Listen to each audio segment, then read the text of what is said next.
Hello YouTubers, we got a video today for you. We had to replace the timing chain on a 2014 Hyundai Accent, and there's some critical things you need to know to make it easy. I want you to be successful at doing it. I want to share the knowledge on that. The timing chain actually jumped one tooth. The car was running rough. When you read the codes, it was talking about timing chain and valve timing off. So those are the clues that you need to change your timing chain. This particular Hyundai, it went to 144,000 miles before it jumped. So over here I actually have the old parts. I'll show you that stuff and go over it. It is back together working right now. I'm giving you this information even though I got it back together and running. You can't see the inside, but you really don't need to that much. So first things first, the engine cover. Get rid of it and never put it back on there. That's my best advice on that. Man, I got a couple bounces out of that. Okay, to get to these parts, you got to take off the engine or the valve. I call it valve cover, or you call it cam cover. These are the 4 coil packs.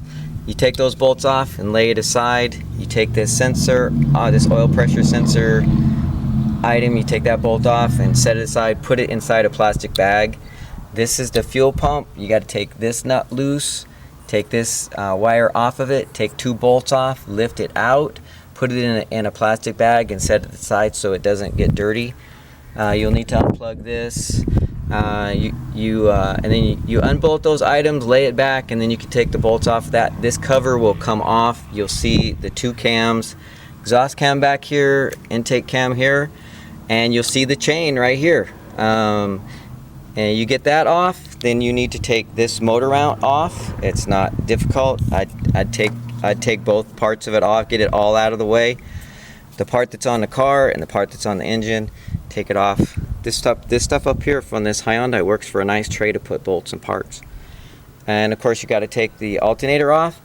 I don't think you have to take off, you got to take off the water pump pulley, but I don't think you actually need to take the water pump off. I took it off. I don't think you need to. There's an idler right down here that I replaced, just a bearing idler. And then you got to get down to where the vibration dampener is down there. You take that nut loose. The torque on that is about 103 foot-pounds when you put it back on, so it does take a little bit to break it loose. Break that loose and it comes off quite easily. You can just wiggle it, it's going to come off. It doesn't even have a key. It just has a little round peg that holds that in place. So you take off the cam cover, get that open, get this mount off. You do have to support the engine underneath with a jack, and then you take all of the 10mm bolts loose from this the cover. I'll call it the timing chain cover, which that timing chain cover housing has the oil pump in it as well. Okay, so I'm going to jump over here to the parts we took out.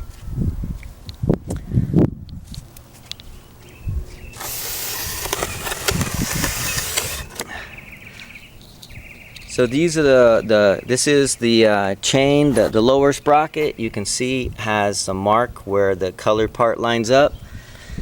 I drew round circles of the exhaust sprocket and the intake sprocket, and then there's a mark on those sprockets to line up with those colors.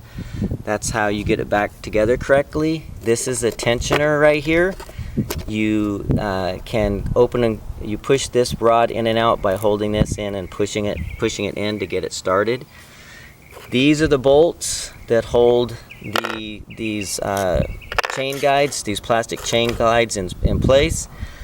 So you can see some wear on there from rubbing. These things right here are I think it's 8.7 foot-pounds to put them back on. If you over tighten them, you'll break one like I did. I don't recommend breaking them. You might even want to just get 3 new ones of these to put them back in. I recommend putting Loctite on them.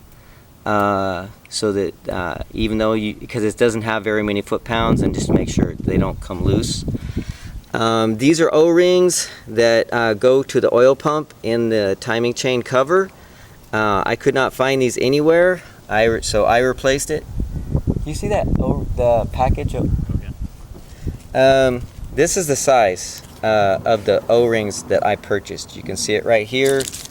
I don't know if you can see the size on that package as well, but I replaced them with that size O-ring and got it together, and it's working. So just in review, these guide holder bolts, you want to Loctite them back in, and the torque specs again I believe was 8.7 foot-pounds. The vibration dampener goes here with the large bolt on it. It torques at 103 foot-pounds. And the case, the timing chain case that comes off of here, the oil pump is in that thing, so you have to make sure that the flat sides of the oil pump that contacts the crankshaft line up, so that it all slides back on there. When you take off that case, again in review, you put a screwdriver between the case and the block here, between the case and the block here, between the case and the block here, between the case and the block here, and you slowly start breaking it loose. If you go too far, too fast, you can crack your case. You can crack your case and lose your case. And you can buy one of those for $200 or $300, and you'll have a new oil pump with it as well. So you put your new chain in. These guides are new. Usually this adjuster is new. The spring tension and oil pressure tensioned. You put your new O-rings in, and on that case you want to put a very thin layer of sealer on the case. There are some grooves in the case that you will put more. You would put more gasket sealer, but you'll see that once you have the case off. So YouTubers, that's a pretty good idea. I'm sure I left some things out. You have some questions, but if I get a lot of comments that you need more information, I'll make another video. Happy car repairing.